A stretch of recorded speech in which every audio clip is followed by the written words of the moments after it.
September 18, 2020 Nagai மாவட்டம் சீர்காழி தென் பகுதி திருவள்ளுவர் நகரை சார்ந்த ஒரு நபர் காலையில 5 மணிக்கு டீ குடிக்கலாம்னு சொல்லிட்டு தன்னுடைய சைக்கிள் எடுத்துட்டு அவர் போயிட்டு இருக்கார். 2வது தெருவை அவர் அடையும் பொழுது ஒரு வீட்டுக்கு முன்னாடி யாரோ விழுந்து கிடக்குறாங்க அப்படிங்கிறத பாக்குறாரு. ஒருவேளை மயக்கப்பட்டு கீழே விழுந்திருப்பாங்களோ அப்படின்னு சொல்லிட்டு அவங்கள தூக்கி விடலாம் அப்படின்னு சொல்லிட்டு சைக்கிளை நிறுத்திட்டு தூக்க வந்தவர் பார்த்தது மிகப்பெரிய அதிர்ச்சி.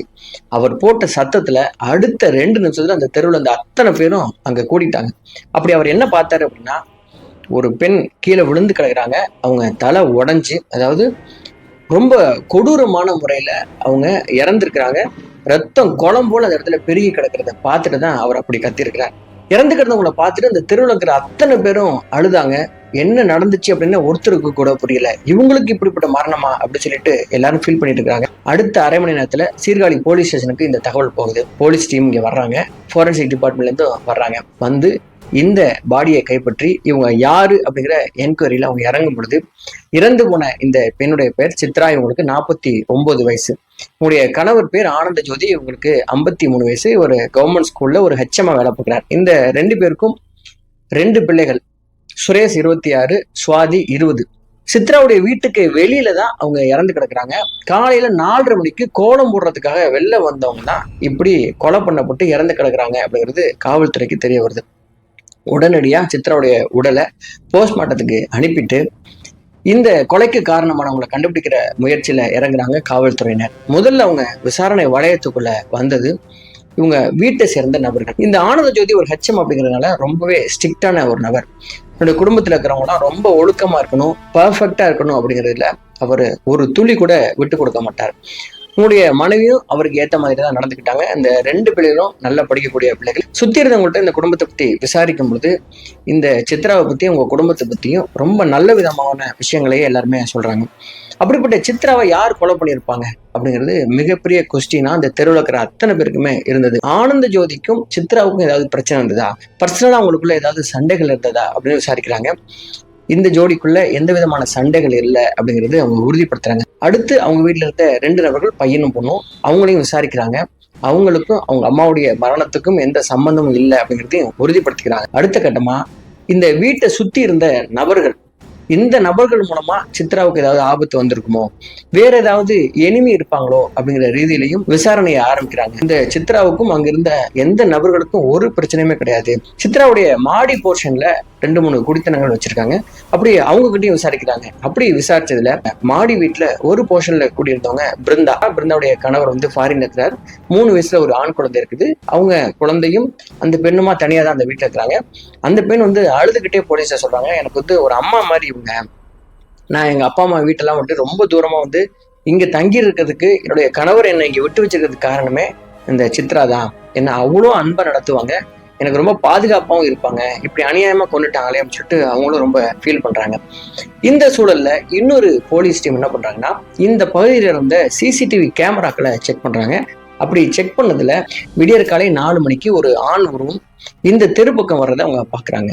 ஆனா அந்த உருவத்தோட ஃபேஸ் டீட்டெயிலிங் எதுவுமே பெருசா இல்லை அப்படிங்கிறதுனால இது யாரு அப்படின்னு கண்டுபிடிக்கிறதுல பெரிய சிக்கல் இருந்தது. அடுத்ததா போஸ்ட்மார்ட்டம் ரிப்போர்ட் வருது.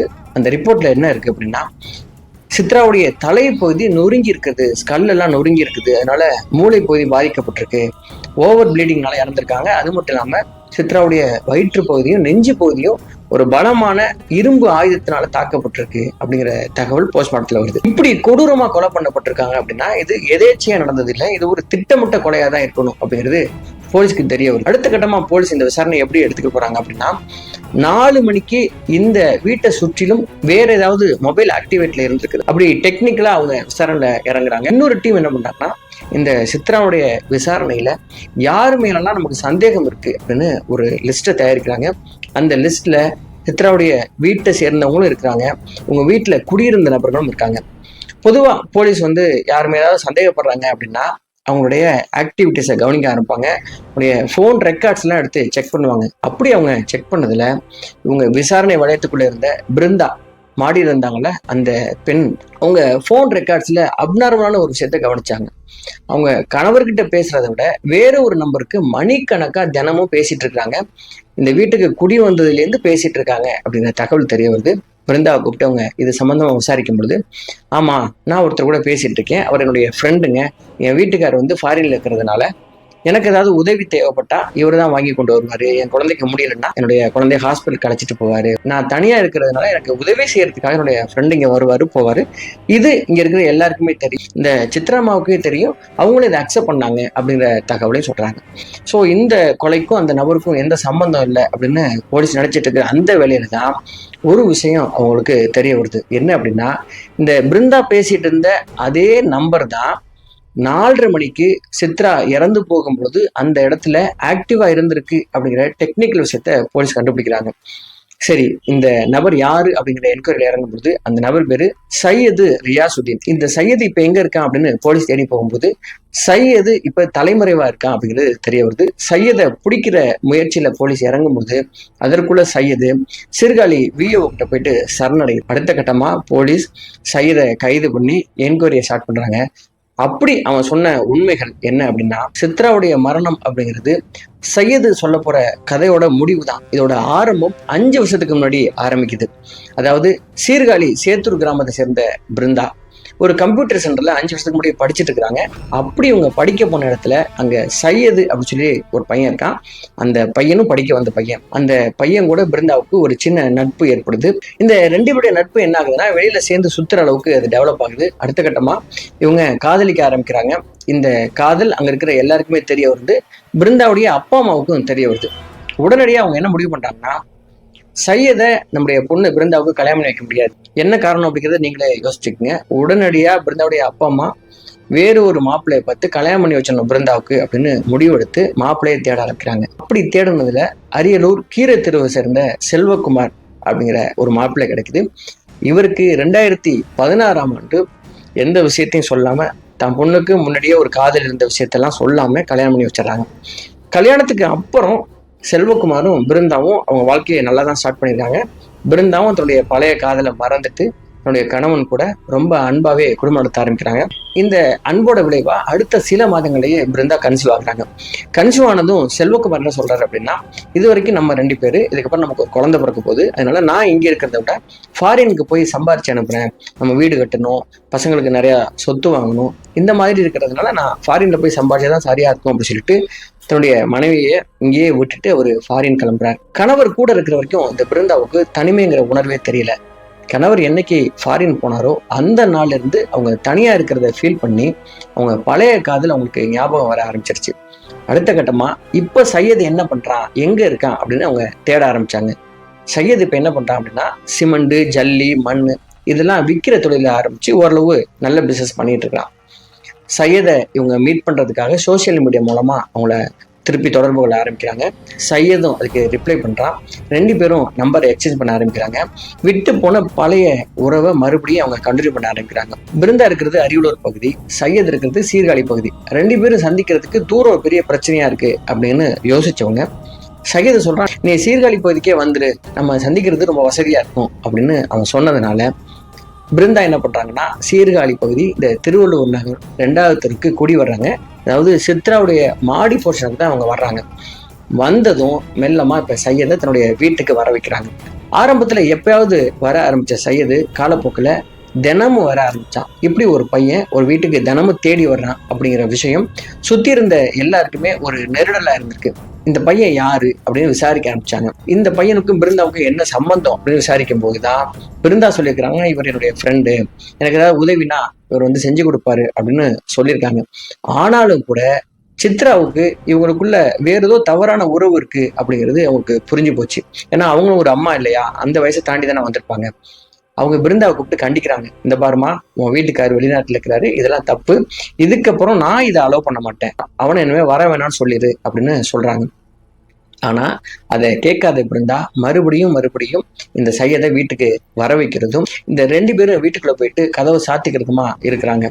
இதை பார்த்த சித்ரா ஒரு கட்டத்துல இந்த சையதை கூப்பிட்டு, இதுக்கப்புறம் இந்த வீட்டுக்கு நீ வரக்கூடாது, நீ வர்றதா இருந்தா வீட்டை காலி பண்ணிக்க சொல்லு அப்படின்னு சொல்லி ரொம்ப ஸ்ட்ரிக்டாகவும் சொல்லிடுறாங்க.